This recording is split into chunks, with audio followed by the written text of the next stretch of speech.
오늘 우리에게 주신 하나님 말씀은 갈라디아서 3장 1절에서 7절의 말씀입니다. 갈라디아서 3장 1절에서 7절의 말씀.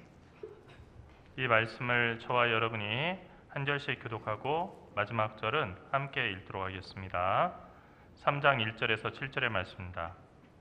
어리석도다 갈라디아 사람들아, 예수 그리스도께서 십자가에 못 박히신 것이 너희 눈앞에 밝히 보이거늘 누가 너희를 꾀더냐?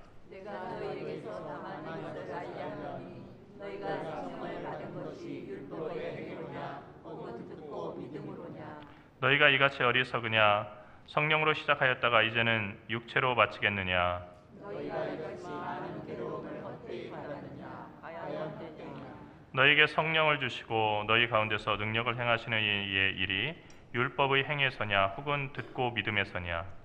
아브라함이 하나님을 믿음에 그것을 그에게 의로 정하셨다함과 같으니라. 그런즉 믿음으로 말미암은 자들은 아브라함의 자손인 줄 알지어다. 아멘. 목회를 하면서 가장 큰 보람은 처음에는 믿음이 없었거나 연약했던 그 교우가 그리스도 안에서 깊이 뿌리를 내려서 믿음의 큰 나무로 자라나는 모습을 보는 것입니다. 반대로 목회를 하면서 가장 마음이 아픈 것은 처음에는 좋은 믿음의 사람처럼 보였던 분이 시간이 지나면서 그리스도와 멀어지고 결국 신앙을 저버리고 다시 세상으로 돌아가는 것입니다. 목회자이자 설교자로서 저는 후자와 같은 분이 없도록 가르치고 권면하고 기도하지만 함께 신앙했던 그 교우들은 전혀 다른 두 모습으로 나뉘는 것을 제가 막을 수 없다는 것을 깨달았습니다.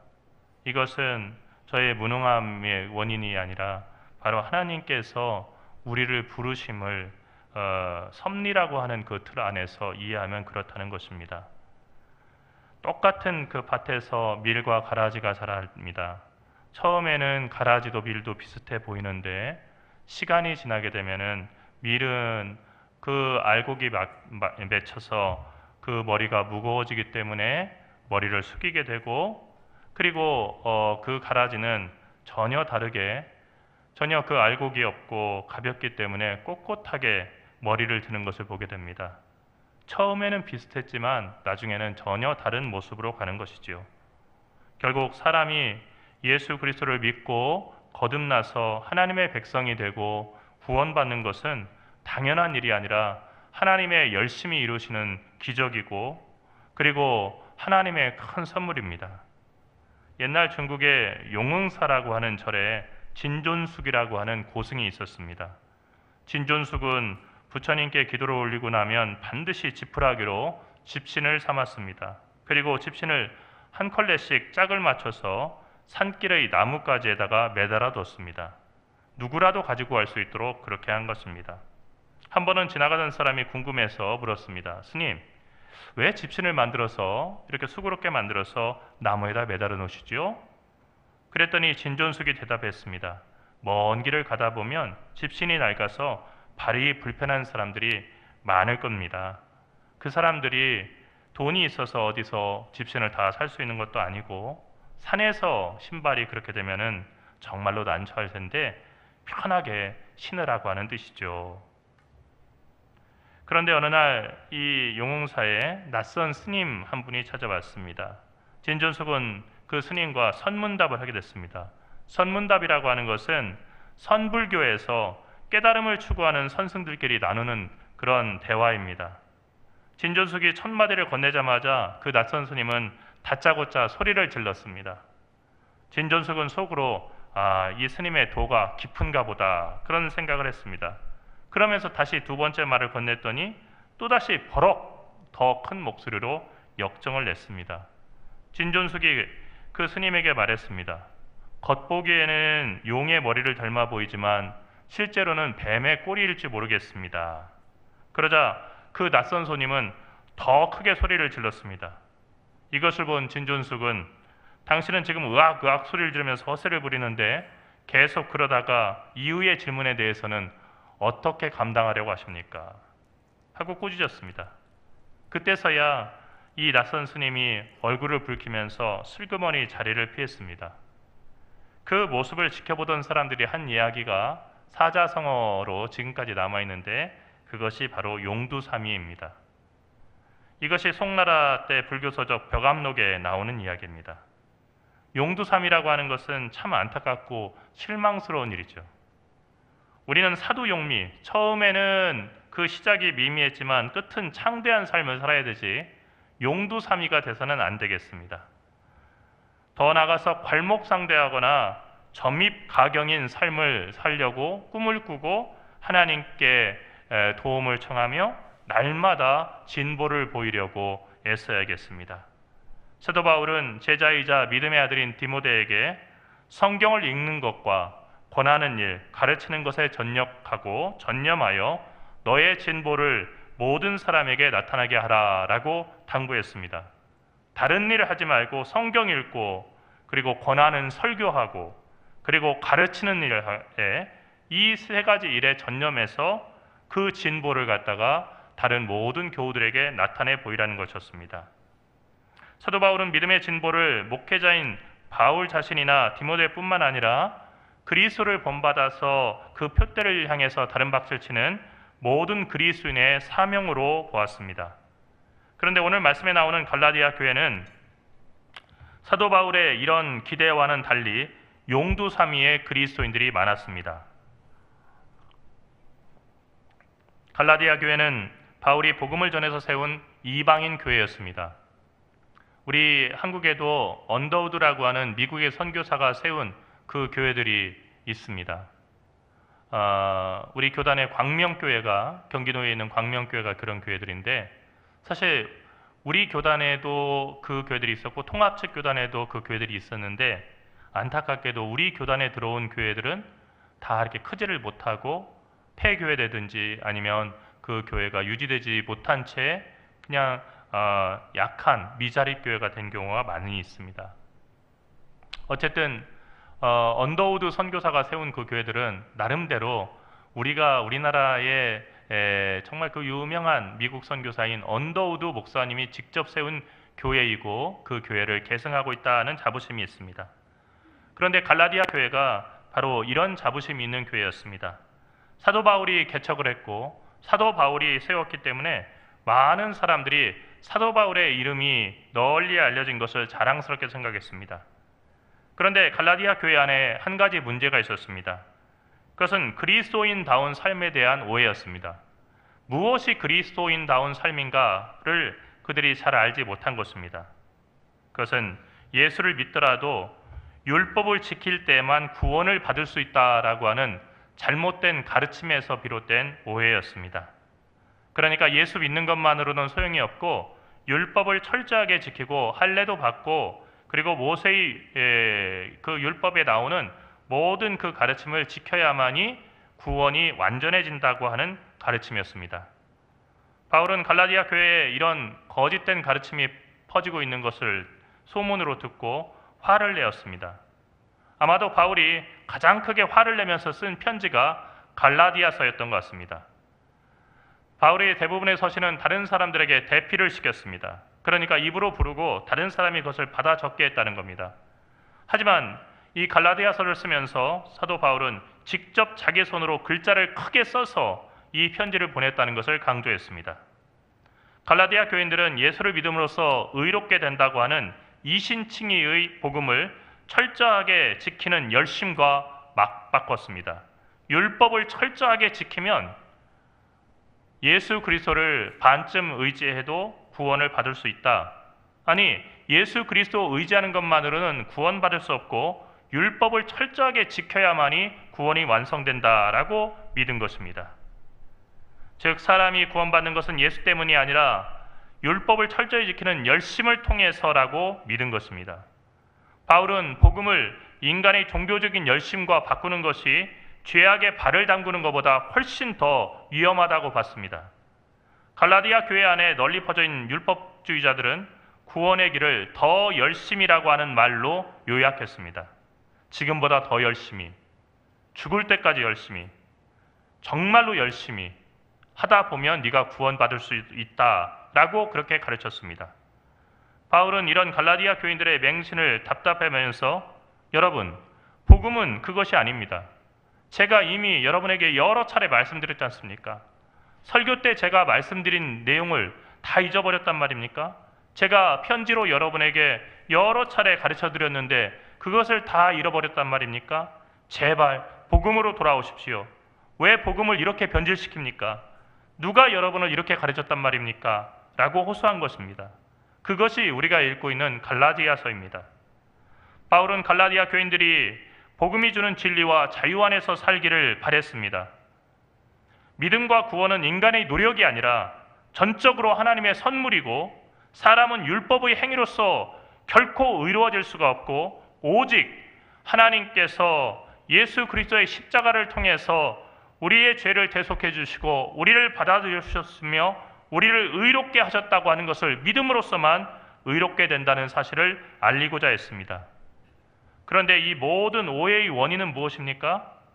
그것은 오늘 사도 바울이 얘기한 것처럼 사도 바울이 그토록 강조하며 전했던 십자가에 달리신 예수를 잊어버렸기 때문입니다. 여러분, 목욕물만 버려야지 아기까지 버려도 되겠습니까? 그런데 갈라디아 교인들은 목욕물과 함께 아기를 버린 것입니다.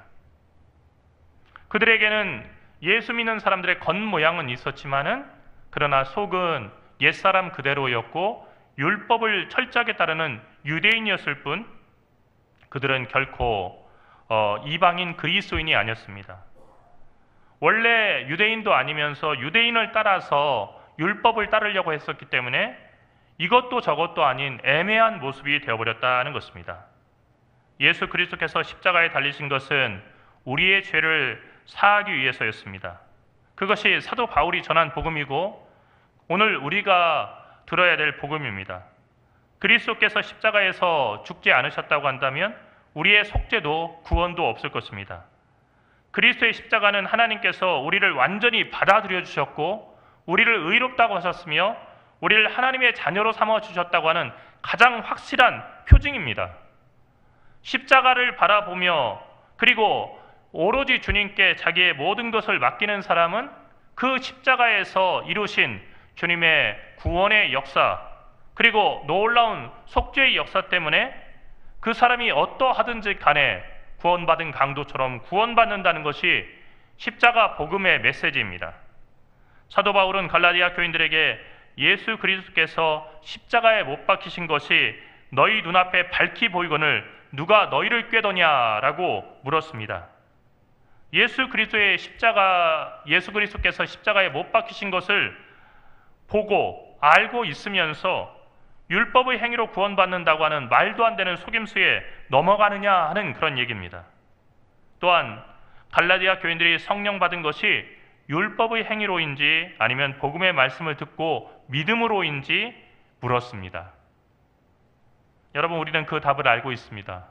하지만 답을 아는 것만으로 우리의 믿음이 온전해지지 않습니다. 우리는 자꾸 흔들립니다. 그리고 잘못된 가르침, 그리고 내 마음속에서 드는 잘못된 확신을 하나님의 메시지라고 생각하고 그리고 하나님의 뜻이라고 생각하고 내 마음대로 신앙생활하는 겁니다. 여러분, 우리 교회에서 자꾸만 말씀을 읽읍시다, 말씀을 씁시다 합니다. 그거 왜 자꾸 강조합니까? 그거 살아가기도 바쁘고 피곤한데 왜 자꾸 말씀을 읽고 쓰라고 할까요? 말씀을 읽고 쓰는 이유는요, 우리가 말씀을 갖다 가까이 하기 위해서입니다. 항상 말씀을 가까이 하며 살자는 겁니다. 말씀을 가까이 하지 않으면 어떻게 됩니까? 내 뜻과 내 생각이 하나님의 뜻이라고 생각하게 되는 겁니다. 그래서 하나님과는 전혀 상관이 없는 다른 신을 우리 안에 모시고 섬기는 거죠. 갈라디아 교인들도 처음에는 순수한 복음을 받아들였고 온전한 믿음에 섰던 모델 그리스도인들이었습니다. 하지만 시간이 지나면서 점점 율법주의자들의 논리에 끌려가다가 결국 그 믿음이 허물어졌습니다. 왜 그랬을까요? 다른 것도 많이 있겠지만은 그들이 참된 복음 듣기를 힘쓰지 않았기 때문입니다. 그러니까 교회에 모여서 예배를 드리고 그리고 왔다 갔다 교회를 방문은 하는데 말씀 듣는 것을 그렇게 중요하게 생각하지 않았기 때문입니다. 율법을 완전히 지키는 일은 힘들지만 율법을 철저하게 100% 지키면 사람이 구원받는다고 하는 주장이 오직 믿음으로만 구원받는다는 얘기보다 더 타당하게 들렸기 때문입니다. 하지만 진짜 복음은 어떤 것입니까? 인간의 구원에 대해서는 인간이 할 수 있는 일은 아무것도 없고 오직 하나님의 은혜라고 하는 소식입니다. 이것은 에베소서 2장에서 사도 바울이 말했듯이 너희는 그 은혜에 의하여 믿음으로 말미암아 구원을 받았으니 이것은 너희에게서 난 것이 아니요 하나님의 선물이라.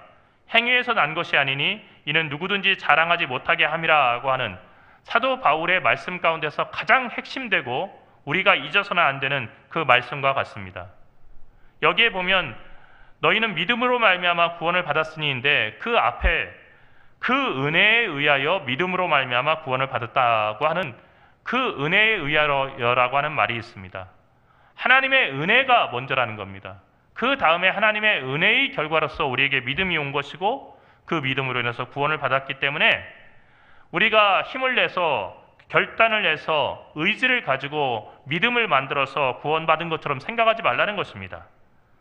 그 믿음이라고 하는 것 우리에게서 난 것이 아니고 전적으로 하나님의 선물입니다. 우리가 어떤 일을 했기 때문에 믿음이 생기는 것이 아니고 하나님이 주신 선물이다 하는 것입니다. 그러므로 우리는 자랑할 수가 없습니다. 그런데 우리는 자꾸만 우리를 속이는 거짓 가르침에 지난 2000년 기독교 역사 가운데서 많은 그 기독교인들과 그리고 오늘날에도 많은 기독교인들이 믿음에서 떠나서 쓰러지고 있는 것을 보게 됩니다. 특별히 우리나라는 다른 나라에 비해서 인구수 대비 이단 종파들이 정말 많은 그런 나라입니다. 우리 대한민국은 5000년 역사 가운데서 가장 종교적인 그런 나라였습니다. 여러분, 우리나라의 무당들은 시베리아 샤머니즘, 시베리아 샤먼에 속합니다. 그러니까 중국과 그리고 러시아의 그 시베리아 지역 다 아우르는 그 지역의 무당들하고 그 특징들이 같다는 거예요. 그런데 그 중에서 제일 정말로 강력한 무당들이 어느 나라에 있냐면요, 우리나라에 있어요. 뭐가 들어오든지 다 열심입니다. 그런데 기독교가 들어오고 나서도 여전히 기독교의 복음보다는 모속적인 영향을 받고요. 그리고 기독교의 복음보다는 먼저 우리나라에 들어와서 오래 뿌리를 박았던 불교의 영향을 받아요. 그래서 신앙생활을 하긴 하는데 마치 갓쓰고 양복 입은 사람처럼 정말로 모든 것이 짬뽕된 상태로 신앙생활하는 사람들이 많습니다. 그러다 보니까 이단 종파들이 판을 치기가 쉽습니다. 이단 종파들이 판을 친다는 것은 주일 설교 시간에 말씀드렸던 것처럼 우리가 성경의 말씀을 잘 알지 못하고 성경의 기초 위에 잘 서 있지 못하다는 것을 반증하는 증거입니다. 여러분, 우리나라는 OECD 국가 중에서 사기 범죄율이 1위인 국가입니다. 세계에서 잘 산다는 건 OECD 국가도 있잖아요. 그 나라 중에서 사기를 가장 많이 그 인구 대비 퍼센트로 해가지고 사기를 가장 많이 치는 나라가 어떤 나라냐면 우리나라라는 거예요. 사기꾼들의 천국이라는 얘기입니다. 우리나라의 주요 범죄 중에 21%가 사기입니다. 주요 범죄 1위가 사기란 얘기예요. 그런데 점점 더 그 사기꾼들의 비율이 높아집니다. 여러분, 사기꾼들이 정말 주변에 많잖아요. 보이스피싱부터 시작해가지고 정말 많지 않습니까? 그런데 왜 사람들은 사기꾼한테 이렇게 당할까? 첫 번째, 사기꾼들의 이야기는 뻔한 공식이기 때문입니다. 아니, 뻔한데 왜 넘어가는 거지? 뻔한 공식은 그럴듯한 이야기거든요. 그럴듯하니까 사람들은 사기꾼의 이야기를 믿는 것입니다. 여러분, 제가 지하철을 타고 가다 보니까 그런 게 붙어 있는 게 봤어요. 그 3천만 원만 투자하면 한 달에 200만 원씩 이렇게 받게 해준다고, 이렇게 오피스텔을 갖다가 이렇게 사가지고 3천만 원만 투자하면 한 달에 200만 원씩 받게 해준다고. 여러분, 그런 거 있으면은 저 같으면은 만약에 제가 그 비밀을 안다면은 그 지하철에도 다 안 붙이고요, 저희 그 가족들에게만 알려줄 것 같아요.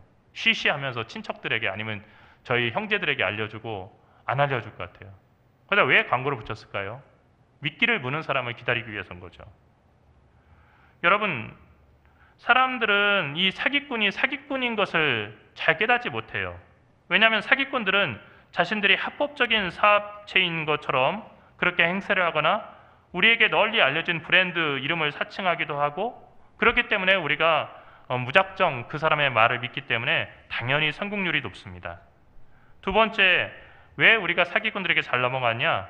사기꾼들은 실패하면 자기가 감옥을 갈 것을 알기 때문에 자기가 실패하지 않을 사람들을 면밀하게 골라서 사기를 칩니다. 그냥 무작정 덤비는 게 아니에요. 그러니까 우리에게 와서 어떤 제안을 할 때는 저 사람은 사기치면은 100% 넘어가겠다고 하는 확신이 있었던 것이고 오랜 관찰 끝에 우리에게 다가온 거예요. 즉 사기가 통할 사람을 물색해서 사기를 치기 때문에 사기가 성공할 그 확률이 높다는 것입니다. 또 동기를 부여하기 위해서 시간 제한이 있는 제안을 합니다. 이거 다음 주까지만 신청되거든. 그 다음 주 이후부터는 다시 다 원가야. 그리고 이거 신청 못해. 큰 돈을 벌 기회가 있는데 시간이 한정돼 있다는 거예요. 그럼 사람들이 이거 놓치면 바보가 되는 것 같죠. 그래서 어떻게 합니까? 빚을 내고 그리고 있는 돈 다 털어가지고 투자를 하게 되는 겁니다. 세 번째로 사기꾼들이 어떻게 돈을 벌 수 있습니까? 사기꾼들은 사람들의 심리를 매우 잘 이용하기 때문에 사람들을 속일 수 있습니다. 예를 들어서 자기의 말을 들어서 큰 돈을 번 사람들의 사진이나 그 사례들을 보여주고 소개하면서 이거 내가 그냥 빈말로 하는 것이 아니고 이렇게 사람들이 돈을 많이 벌어가고 있어. 너도 이렇게 돈 벌 수 있어. 여러분 그래서 다단계 같은 데 빠지는 거 아니에요? 제일 처음에 갔을 때는 끌려가가지고는 말도 안 된다 생각하는데 젊은 대학생들이 야, 너 알바 이거 해가지고 이게 될 수 있어? 한 달에 몇백 벌 수 있는 방법이 있대. 어떻게? 아유, 뭐 얘기해 줄 수도 없고. 하고서 너 시간을 주말에 비워. 이거 데리고 가서 보여주는 거예요. 제일 처음에는 말도 안 된다고 생각하는 거죠. 근데 못 나가게 하고 계속 그 강의를 갖다가 듣게 합니다. 그러다 보면은 나중에 어떻게 되냐면요. 나가서 이거 시작만 하면은 몇 사람들에게 얘기만 하면은 자기는 뭐 대기업 뭐 중견 사원들 이상으로 돈을 벌 것 같거든요. 그래서 어떻게 합니까? 이 사람 저 사람에게 다 이렇게 투자를 권하고 판매를 권해서 결국은 모든 관계가 깨어지는 겁니다. 갈라디아 교회를 흔들어 놓은 율법주의자들도 전형적인 사기꾼들의 사기 기법을 사용했습니다. 첫 번째로 가장 권위 있는 모세의 이름을 들어서 말끝마다 이것은 모세의 가르침이고 모세의 율법이며 하나님이 모세를 통해서 말씀하셨으니 모세의 율법을 따라야 구원받는다라고 주장했습니다. 모세는 누구에게 그 율법을 준 겁니까? 이스라엘 백성에게 준 겁니다. 하나님께서 새로운 계약을 예수 그리스도를 통해서 맺으셨는데 이 사람들은 해묵은 그 모세의 율법을 가지고 모세의 율법을 철저하게 지킴으로써 예수 믿더라도 지키지 않으면 구원 못 받고 지키면 구원받는다라고 주장한 겁니다. 둘째로 사람이 율법을 지키느라 수고하고 희생하는 것이 있어야만 구원받는다라고 그렇게 주장했습니다. 아무 고통도 없고 수고도 없다고 한다면 믿음으로만 구원받는다는 것은 말이 안 된다는 것이죠. 세 번째로 이미 복음을 듣고 예수님을 믿는 사람들만을 상대로 했습니다. 이 사람들은 성경에 대한 이해가 있기 때문에 교묘한 논리를 심기가 훨씬 쉬웠기 때문입니다. 오늘날 이단들도 그렇지요. 아파트를 돌아다니면서 십자가가 붙어있는 집이 있고 그리고 십자가가 붙어있지 않은 집이 있으면은 우선 십자가가 붙어있는 집, 어느 교회라고 이렇게 붙어있는 집을 우선적으로 공략을 합니다. 왜냐하면 이 사람들은 성경에 대한 기초가 있기 때문에 어떤 이야기를 해도 처음 듣는 얘기가 아니라서 그 시간을 아낄 수가 있고 그리고 자기가 안다고 생각하기 때문에 조금만 속임수를 쓰게 되면은 쉽게 넘어갈 수 있다라고 생각하기 때문입니다. 네 번째로 갈라디아 교회에 들어오는 율법학자들은 오직 믿음으로만 의롭게 될까에 대해서 사람들이 의심하는 것을 이용했습니다. 그래서 구원받을 만하다고 생각하는 인간의 행위를 열거하면서 그것을 구원의 조건으로 이야기한 것이죠.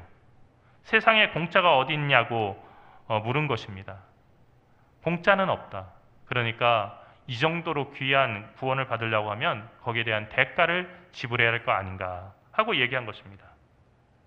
문제는 갈라디아 교인들에게 율법주의의 구원론이 믿음으로 구원받는다고 하는 사도 바울의 이야기보다 훨씬 더 그럴듯하고 타당해 보였다는 것입니다. 그래서 많은 사람들이 바울의 가르침을 벗어나서 잘못된 율법주의에 빠지게 됐습니다. 오늘날에도 교회 안에는 오직 예수 그리스도를 믿음으로 구원받는다는 복음보다는 율법을 철저히 지켜야 구원받는다는 율법주의를 주장하는 사람들이 많고 그러한 가르침을 따르는 사람들이 많습니다. 하지만 구원에 필요한 믿음조차도 하나님의 선물이요 은혜일 뿐 인간의 공적이 될 수 없다는 것을 우리는 기억해야 됩니다. 예수 그리스도의 복음은 바로 이것입니다. 모든 인간은 전적으로 타락한 죄인이다. 하나님은 그 죄인을 사랑하셔서 아들 예수를 보내셨고 그분의 십자가를 통해서 그리고 그분이 십자가 위에서 우리 죄를 위해서 죽으셨다는 그 사실을 통해 우리가 구원받을 수 있는 길을 여셨다. 하나님은 우리의 죄를 다 사하시고 우리를 100% 받아들여 주셨고 우리의 구원을 완성하셨으며 우리에게 새 생명 주셨다. 누구든지 예수 믿으면 멸망하지 않고 구원을 얻는다. 구원의 유일한 길은 예수 그리스도를 믿는 것, 이것 외에는 다른 것이 없다. 할렐루야.